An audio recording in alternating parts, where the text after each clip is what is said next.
She's a wonderful woman. I think she's a powerful force of good and positive energy. She ain't no Eli. But she also brought us Dr. Oz and The Secret. We have to remember what this lady has done. She has to be held accountable. I forgive her, but I mean, cut The Secret is a particularly egregious offense.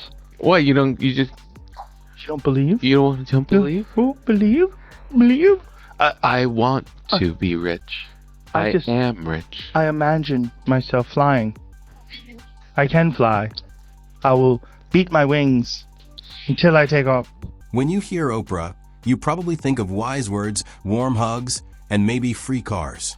But hold up, Joe Rogan and Megyn Kelly are here to shake that up big time. Joe's dropping truth bombs like they're heavy weights, and Megyn's cutting through the shiny media stuff like a pro. Oprah's looking like someone just stopped her book club right in the middle of a sentence. What do they say to flip her perfect world upside down?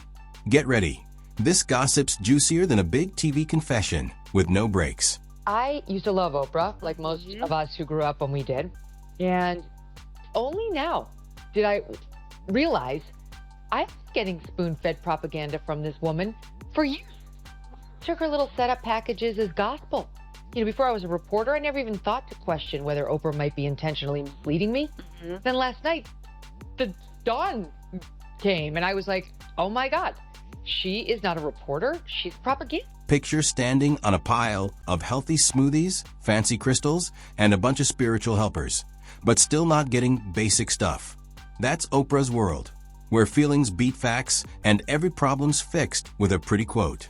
Joe Rogan and Megyn Kelly didn't just question it, they totally wrecked her overhyped self-help empire, leaving it like a pile of sparkly nonsense. Joe Rogan is calling out Oprah and Michelle Obama for hypocritical speeches at the DNC Watch.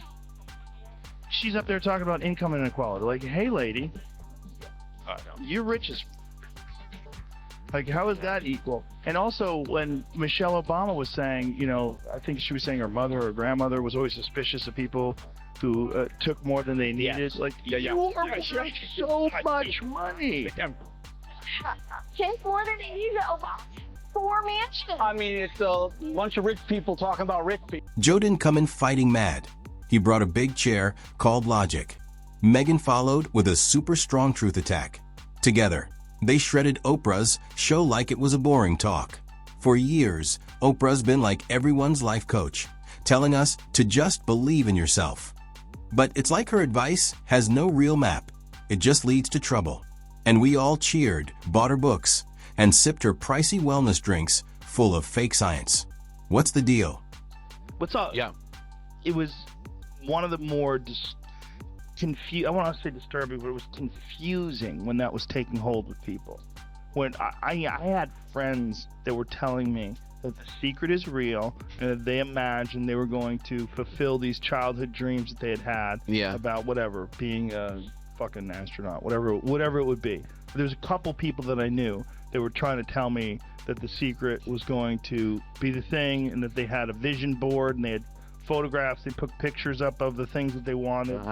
Like them in front of large crowds and shit. I'm like, oh boy. Them in front of large crowds. This is so not how it works. Then Joe, the guy who loves fights and truth, looked at Oprah's world and said, wait, nobody's gonna call this a fancy trick with glitter. Megyn jumped in like she'd been ready forever to point out Oprah's silly stuff, diving in with no fear, like she was born for this. Did you see the Oprah interview? Yeah, she's off the rails. Yeah, Off the rails. I heard about it. Into fucking wine mom country again. Wow. I'm a gun owner. Tim Roth is a gun. Oh, that. If somebody breaks in my house, they're getting shot. Yes, I hear that. Tim Dillon is the best. Tim Dillon's like, she's saying gypsy curses. When was the last time Oprah actually spent time hanging out with a working class person in America? She's on her Montecito estate with one of the most beautiful mansions known to man. And that is why she did not follow up with Kamala Harris in response to that stupid gun question with, well, you're on camera saying that you favor mandatory gun buybacks. So how would that work? Oprah enthusiasm worked when it was genuine. Let's talk about the nonsense. Remember Dr. Oz, Oprah's favorite health guy? She made him a star, But then he tried to run for office like he was a walking health food store. Joe was like, really? This guy's pushing weird diet pills like they're magic. And Dr. Phil? He's the loud guy Oprah picked to give advice, mostly yelling at teens on TV. Megyn held up the truth like a mirror and said, "You made this guy a star, Oprah." Oprah just nodded like it was all fine. Joe and Megyn didn't need to shout. They just showed how Oprah's all about selling big promises, like $39 oils and books saying the universe gives you anything if you wish hard. Joe was super mad, saying, "You told sick people to just think happy thoughts, and you made that famous?" Yeah, so let's think of when The Secret came out. I want to say that was like 2006-ish. 2004. 2006, okay. Nice. So 12 years ago, she was 50 years old. How the fuck do you not know when you're 50 years old and worth $1 billion that that's not how it works? That it's hocus pocus. Yeah, it's not hocus pocus. Yeah. And to sell that to people is crazy. And that's a book that sold, I think I was reading, it sold somewhere in the neighborhood of 20 million copies. Wow.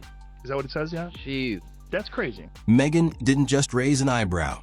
She set a new standard. She said Oprah sold Think Positive to people who needed real help, not just good vibes.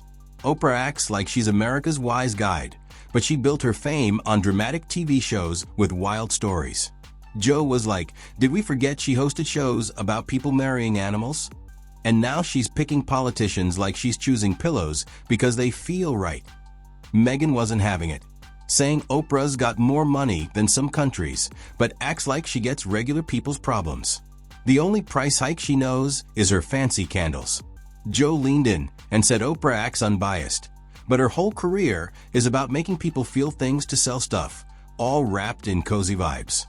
Trying to shove messaging down my throat of whatever she believes, not what's real.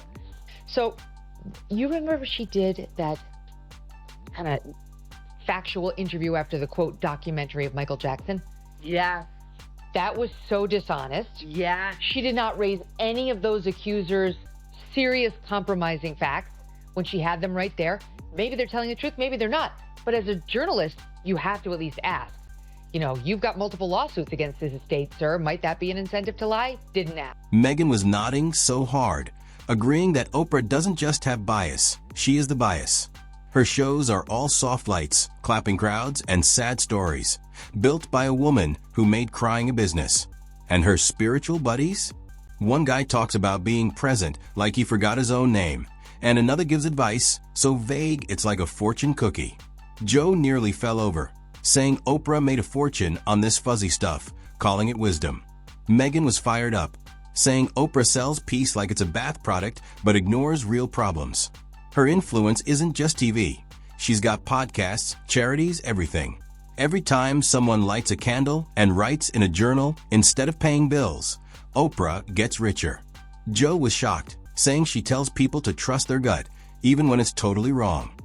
You've got these accusations against him. You had a book that you were supposed to produce about Michael Jackson in the context of litigation where you were required to turn this stuff over, and you lied saying that you didn't have it. And you only got found out because Random House and these other publishers admitted you shopped it to them and turned over the metadata to Michael Jackson's estate.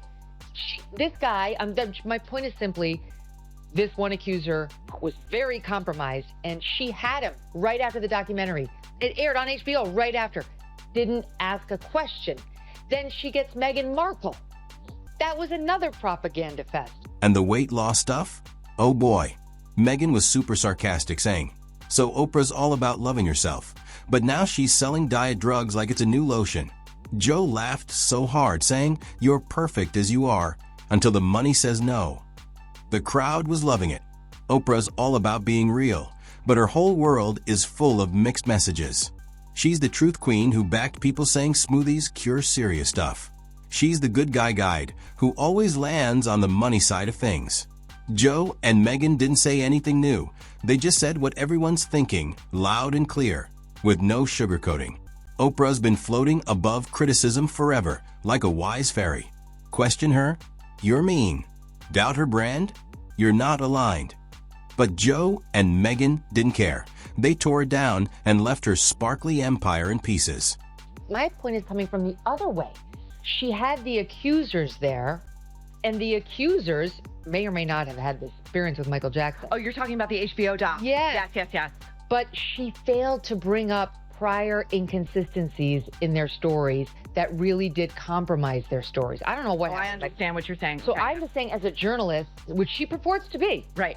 it was complete fail. Right. And then she committed the same failure with Meghan Markle, Yes. where she didn't press any of her claims of racism in the royal family.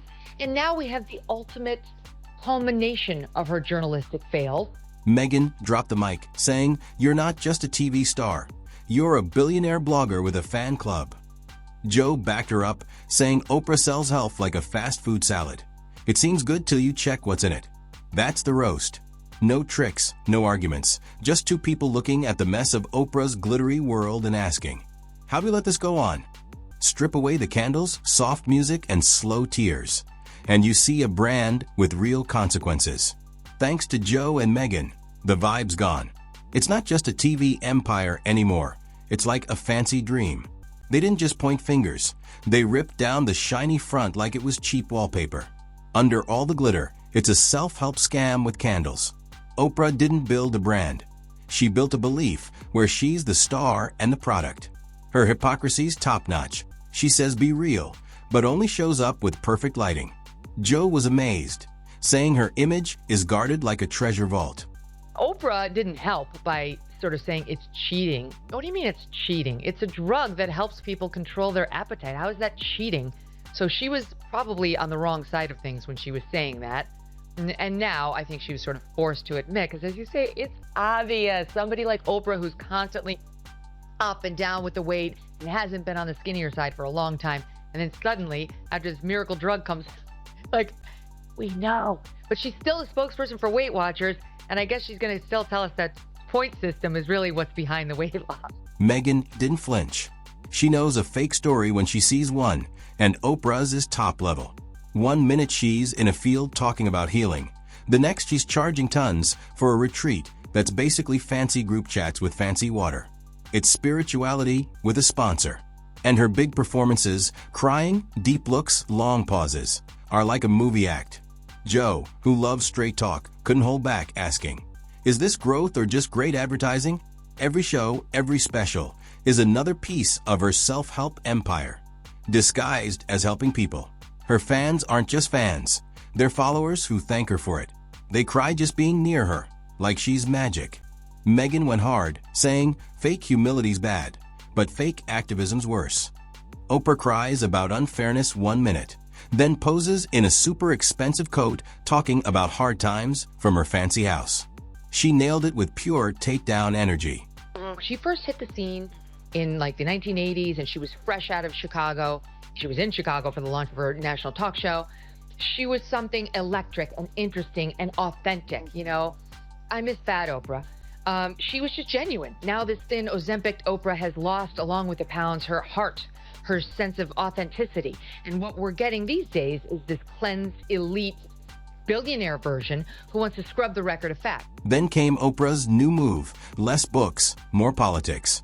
Why not? Joe was shocked, saying she backed Dr. Oz, Dr. Phil, and now she's picking politicians like it's no big deal. That's like starting a fire and blaming it for burning everything. And when things go wrong, like her experts messing up, Oprah just disappears. No words, no fixes, just a quiet trip to a cozy hideout. Joe and Megyn called it what it is, sneaky vanishing. Oprah gets a pass because her empire's all about kind words and warm vibes. For years, nobody dared say she's got no real answers. But Joe and Megyn lit up the truth and let the fake stuff burn away. After peeling back Oprah's empire like a pricey onion, we're left with the truth. It was never about helping you grow. It was about her.